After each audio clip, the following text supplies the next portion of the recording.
I'm standing in the marble lobby of Ashford Capital Management on a Tuesday morning in October, watching the man I've worked for tear up my severance check. Literally tear it in half, then quarters, then confetti-sized pieces that flutter to the Italian tile floor like snow. His name is Richard Whitmore, 63 years old, net worth somewhere north of $200 million, and he's just said the words that will destroy my next 6 months. "I don't shake hands with low-level employees," he'd announced at the executive breakfast, his voice loud enough for the whole conference room to hear. "And I certainly don't waste my time remembering their names." I'm Brandon Fletcher. I've worked here for 12 years. I've built 3 of his major investment portfolios. I've stayed late more nights than I've gone home to my wife. And apparently, I'm low-level. But that's not the worst part. The worst part is what he said next. The part that made my stomach drop so hard I felt it in my knees. The part about my wife. Let me back up, because 3 weeks ago, everything was different. 3 weeks ago, I had a life that looked like it was finally working. My wife Ashley and I had closed on our new house in Meadowbrook, a 4-bedroom colonial with white shutters and a wraparound porch, the kind of place we'd been showing each other Pinterest photos of for 5 years. $680,000, which felt like an impossible number when we first got the mortgage pre-approval, but our combined income was solid. My salary was $185,000 a year, and Ashley's interior design business was doing well enough that she'd cleared $95,000 last year. We'd thrown a housewarming party 2 weeks in. Our parents came. Ashley's best friend Jennifer brought her new boyfriend. My brother Michael drove up from Baltimore with his kids. There were string lights in the backyard, a borrowed speaker playing soft indie rock, and for the first time in our married life, 8 years by the way, I felt like we weren't just surviving, we were winning. The house smelled like fresh paint and new carpet. Ashley had spent 2 weeks choosing the right shade of taupe for the living room. She'd cried when she saw it dry. Happy tears. The kind I hadn't seen from her in a long time, if I'm being honest. We'd been in a tight, scrappy place for so long. The apartment, the credit card debt from her business startup, the constant low-grade stress about whether we were making the right financial moves, that this house felt like proof that we'd made it. "We're adults with a mortgage," she'd whispered to me that first night, standing in our new kitchen at midnight. "We actually did this, Brandon." I'd kissed the top of her head and felt something settle in my chest. Security. That's what it felt like. The kind of security my dad had given my mom. The kind I'd always wanted to give Ashley. Work was good too. I'd been senior portfolio manager at Ashford for 7 years, and Richard Whitmore had finally started asking for my opinions in the big meetings. Not as often as I would have liked, but it was happening. He'd even mentioned something vague about expansion opportunities at the September leadership retreat. I'd interpreted that as a promotion track. My daily routine was locked in. 6 a.m. gym. 7:30, kiss Ashley goodbye. She was usually still in bed, catching extra sleep before her 9 o'clock consultation with a new client. 8 a.m., on the metro heading downtown. I'd read the financial news on my phone, sip a coffee from the cart at Union Station, and by 8:45 I'd be at my desk on the 34th floor, watching the city wake up below me. The office was sleek. Glass and steel and expensive abstract art that I didn't understand, but that made me feel like I was in the right place. Richard's office was corner, obviously. 4 walls of windows. The rest of us were in the pod system, desks arranged in clusters, open plan, designed to promote collaboration. It mostly just meant everyone could see when you arrived and when you left. I had my corner desk, good light, a photo of Ashley on my monitor taken on our wedding day in Cancun, a signed photo of Warren Buffett, a small framed quote, "The best time to plant a tree was 20 years ago. The second best time is now." Everything was moving. Ashley's business was getting referrals from people she'd worked with on bigger projects. She'd hired an assistant, a young woman named Chelsea who came in 3 days a week. They were working on a high-end renovation in Bethesda, and the client, some tech executive's wife, had apparently loved Ashley's work so much she was recommending her to friends. "I think we could actually scale this," Ashley had said one night over dinner, maybe 2 weeks before the Ashford breakfast. We were at our favorite Italian place in DuPont Circle, the one we'd discovered on a date years ago and kept coming back to. Like, hire more people, become a real design firm instead of just me freelancing. That's amazing, I'd said, and I'd meant it. But part of me was thinking about the house payment, $1,500 a month. Then there was the property tax, the HOA fee, the homeowner's insurance, the utilities. We'd done the math, obviously. We were comfortable, not wealthy, but comfortable, safe, or I thought we were safe. That's the thing about safety. You can't actually feel it until it's gone. The morning of the executive breakfast, Richard had seemed normal, quieter than usual maybe. He'd been on a call when I walked past his office around 7:30, before most people arrived. I'd heard his voice, sharp, angry about something. By the time the breakfast rolled around at 8:30, he seemed fine, a little tense, but fine. There were 9 of us in the conference room, me, Richard, 4 other portfolio managers, the CFO, and a couple of junior analysts. The caterer had set up a spread: bagels, fruit, smoked salmon, cream cheese, espresso.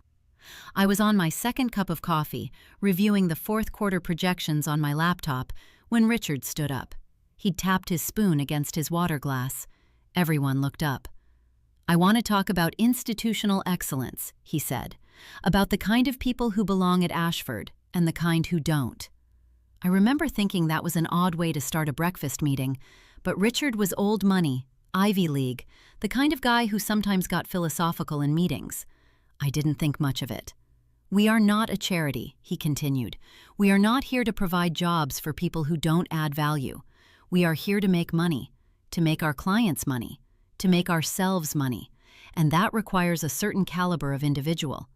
He was looking around the table, making eye contact with people. I felt his gaze flick toward me for a second. "I don't shake hands with low-level employees," he said, his voice level and calm, like he was stating a fact about the weather. "And I certainly don't waste my time remembering their names. If you're not exceptional enough that I know who you are, why should I pay you like you are?" The room was totally silent. I could hear the coffee machine in the corner humming. "There will be some changes here," Richard said. "Some of you will be part of the new Ashford. Some of you won't." He sat back down and took a bite of a bagel, like he hadn't just implied that some of us were about to be fired.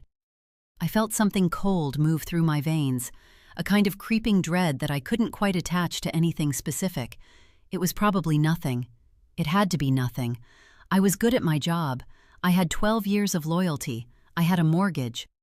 But as I stared at Richard, watching him spread cream cheese on his bagel with the casual confidence of a man who'd never worried about anything in his life, I realized I didn't actually know what he was thinking. And that was the moment everything started to change. I spent the next 3 days in a fog that felt almost protective, like my mind had decided that if I just didn't fully process what was happening, I could still wake up and find out it was a mistake. Wednesday morning, I went to work like nothing had changed. Ashley asked me if I was okay as I was leaving. I said, "Yeah, just tired." She was already on the phone with a supplier, her laptop open on the kitchen island, 3 tabs of fabric samples spread across the countertop. She barely looked up. That should have been my first sign that I was about to become very alone. The office felt different, colder. Or maybe I was just noticing things I'd trained myself not to see before. The way people avoided eye contact in the elevator. The way conversations stopped when I walked past someone's desk. By Thursday afternoon, the first person had gotten a severance packet, Marcus Chen. He'd been with Ashford for 9 years, managed client portfolios worth about $80 million. He'd walked out of Richard's office at 4:15 with a cardboard box in his arms, his face completely blank.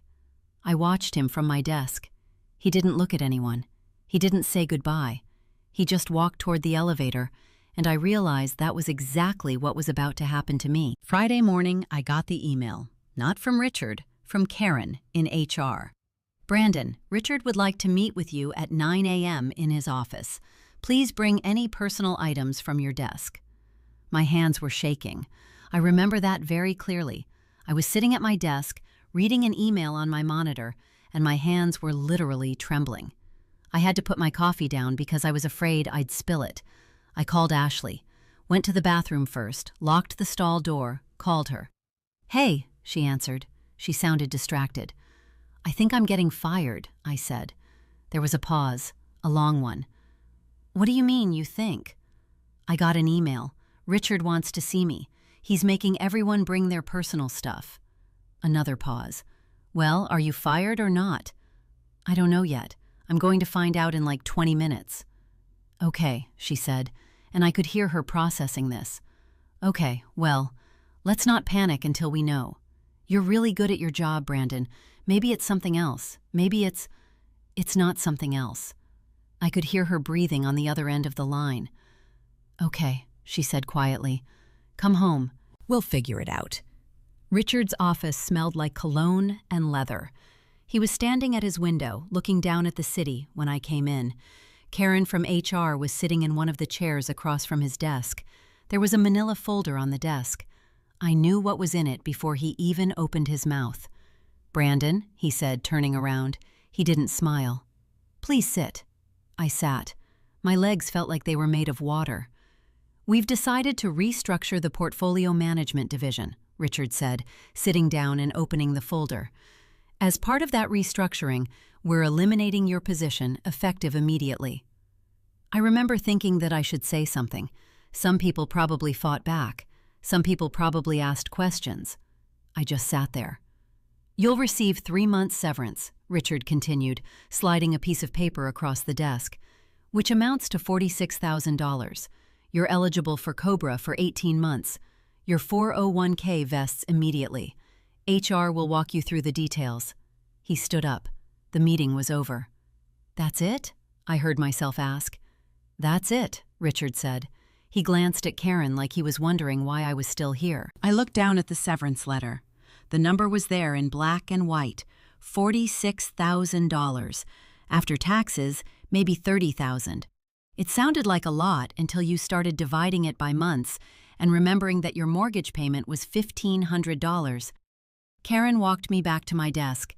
Everyone was looking at me. I could feel their eyes on my back. I packed my box, the photo of Ashley, the Buffett picture, the motivational quote about planting trees. My hands were still shaking. I didn't go straight home. I sat in my car in the parking garage for 40 minutes, staring at nothing. My phone was buzzing. Messages from people who'd somehow already heard. Marcus Chen texted, "Sorry, brother, this company is a nightmare." 2 other guys from the office reached out. The speed of the information was almost impressive.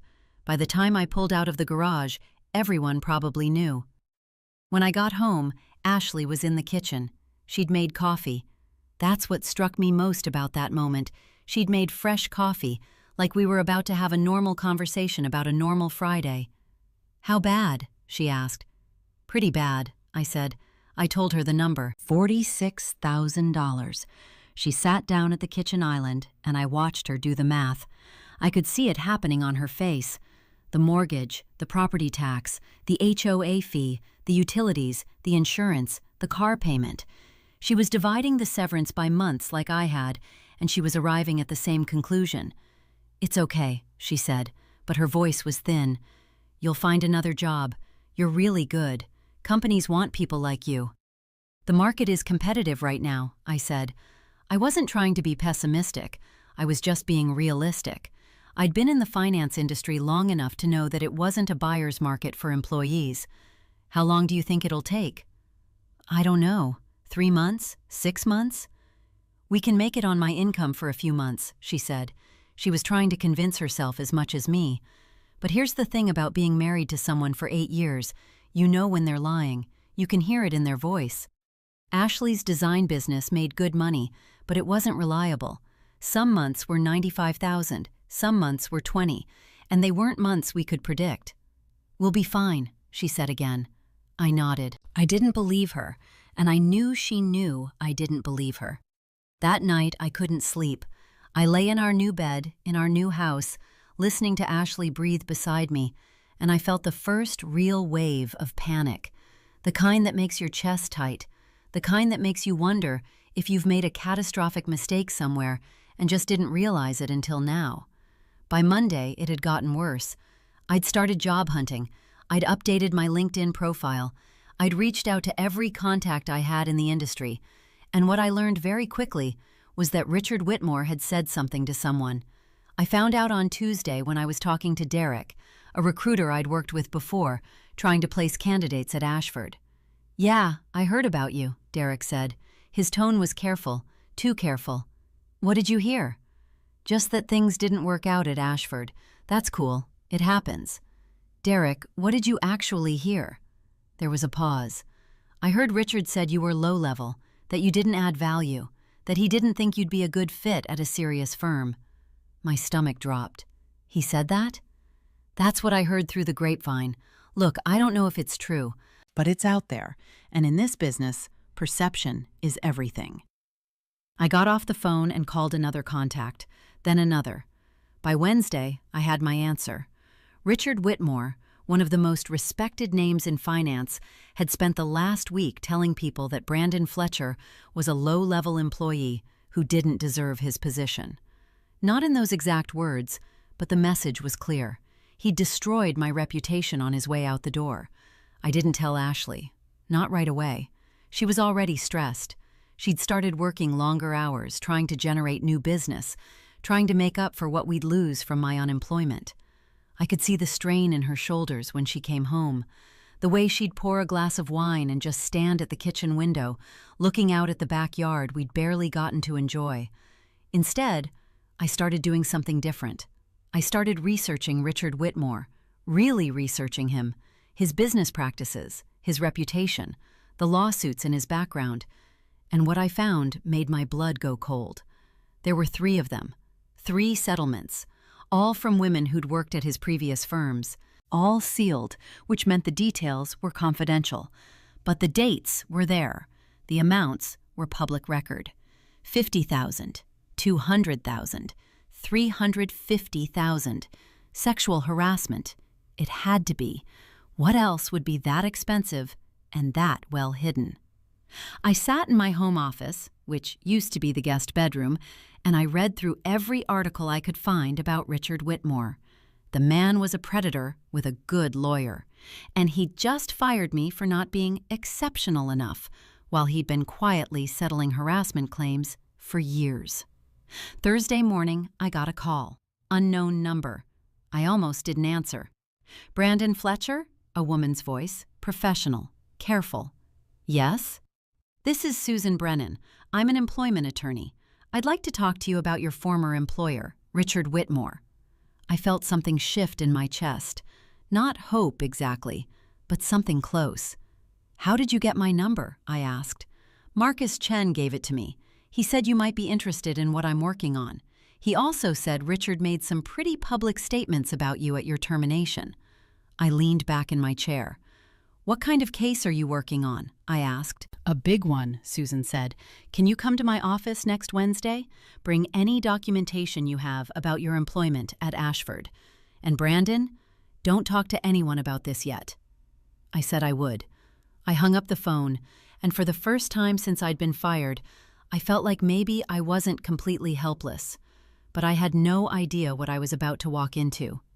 Susan Brennan's office was on the 17th floor of a building in Bethesda, all glass and clean lines, and the kind of minimalist furniture that costs more than it looks like it should. She was waiting for me in the conference room when I arrived that Wednesday. 50-something, sharp suit, the kind of lawyer who probably made opposing counsel nervous. "Brandon," she said, standing to shake my hand. "Thanks for coming. I know this is a lot." There was another woman in the room, young, maybe early 30s, with red-rimmed eyes and a folder in her lap. Susan introduced her as Emma. "Emma worked at Ashford for 3 years," Susan said. "She was an analyst on Richard's personal accounts." Emma didn't look at me. She was staring at the table. "What happened?" I asked. "Richard happened," Susan said quietly. She opened a thick file on the conference table. "Emma is one of 7 women we've identified. 7 that we can prove. There may be more, but 7 with documentation. And Brandon, what Richard did to you, that wasn't random. That was a pattern." She slid a document across the table. It was an email chain. From Richard to Karen in HR, dated October 3rd, the day before my termination. I need Fletcher gone by Friday, the first email read. I don't care what the reason is, make it clean. My throat went dry. There's more, Susan said. She pulled out another document. This is an email from 2 years ago. Richard to Marcus Chen, before he fired him too. Same language. Get rid of him. No reason given. No documentation of poor performance. Just get rid of him. But why? I asked. What did Marcus do? He turned down Richard's advances, Emma said quietly. She was looking at me now, her eyes red. Marcus told him no, and 3 weeks later he was fired. Something cold moved through my chest. And you? I asked. I reported it, Emma said. I went to HR, I documented everything. 2 weeks later I was gone. They said my position was being eliminated. But my position wasn't eliminated. They hired someone else to do my job. 2 weeks after I left. Susan leaned forward. Here's what we have. We have 7 women with similar stories. Sexual harassment, unwanted advances, quid pro quo situations. We have documented retaliation against everyone who said no or reported it. We have evidence that Richard deliberately destroyed reputations to prevent his victims from getting other jobs. And now we have you. What do I have to do with this? I asked. You have Richard's admission on record, Susan said. She pulled out an audio file on her laptop. Marcus recorded his termination meeting. Richard said the phrase, "I don't shake hands with low-level employees." He said it at a company breakfast. He said it to HR. He said it to at least 6 other people. And that phrase, that specific phrase, is how he justified firing the women who rejected him. How is that relevant to me? I still didn't understand. Because you're going to testify, Susan said, about the breakfast, about what he said, how he said it, and the context, about how he fired you immediately after, with no documentation of poor performance. You're going to help us prove that Richard Whitmore has a pattern of retaliation and that it's systemic to how he runs Ashford. I looked at Emma. She was nodding slightly, like she was encouraging me to say yes. If I testify, I said slowly, he'll know it was me. Probably, Susan agreed. He's going to know anyway. But here's what he doesn't know. We have enough to bury him. We have the recordings, the emails, the pattern. What we need is you and 3 other people who are willing to go on record. You're not alone in this. I thought about the severance letter. $46,000. I thought about Ashley doing the math in her head, trying to figure out how to make it work. I thought about Richard Whitmore in his corner office, looking down at the city, completely confident that he'd destroyed my reputation in a way that would stick. I'll do it, I said. The deposition took 6 weeks to prepare. I met with Susan every other day. We went through emails, built a timeline, prepared for what Richard's lawyers would ask. They were going to try to discredit me, obviously. They were going to argue that I was a disgruntled employee seeking revenge. They were going to make my unemployment into evidence of poor performance. But we had the breakfast. We had the witnesses. We had the pattern. The night before the deposition, I couldn't sleep. Ashley was already asleep beside me. I lay in the dark, listening to the house settle around us, thinking about what was about to happen. Richard Whitmore had spent 40 years building an empire of money and reputation. In the next 24 hours, I was going to help tear it down. It felt like power. It also felt like terror. The deposition room was smaller than I expected. Just a table, 4 chairs, a court reporter.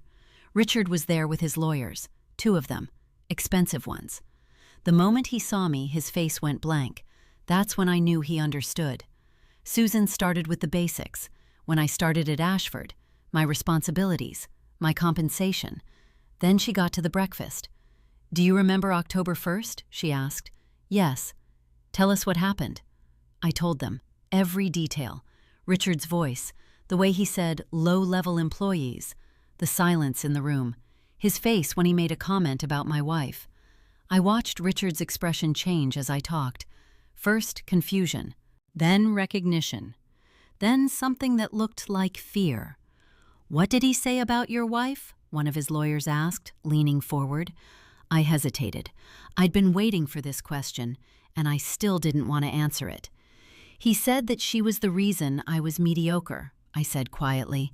He said that women like her, women who distracted their husbands from real work, were the reason talented men never reached their potential.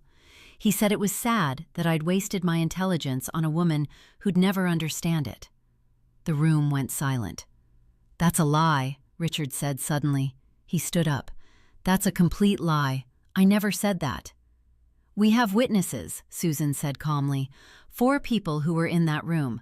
They all say the same thing." "They're lying," Richard said. His voice was getting louder.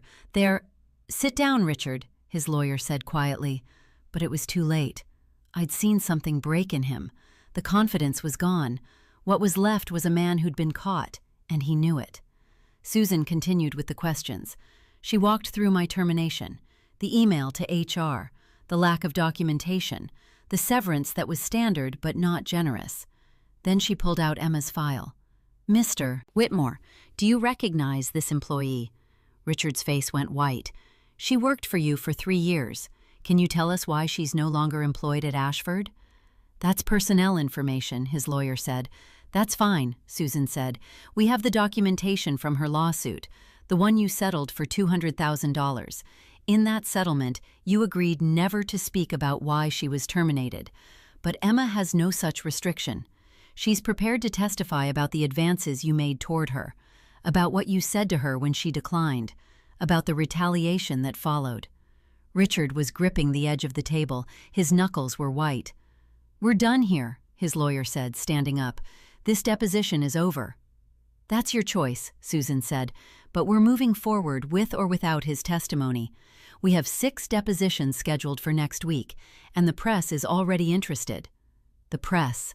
That was the thing that made Richard's face go even paler. He walked out 10 minutes later, his lawyers flanking him, their suits worth more than my car. He didn't look at me. He didn't need to. I could feel what he was thinking.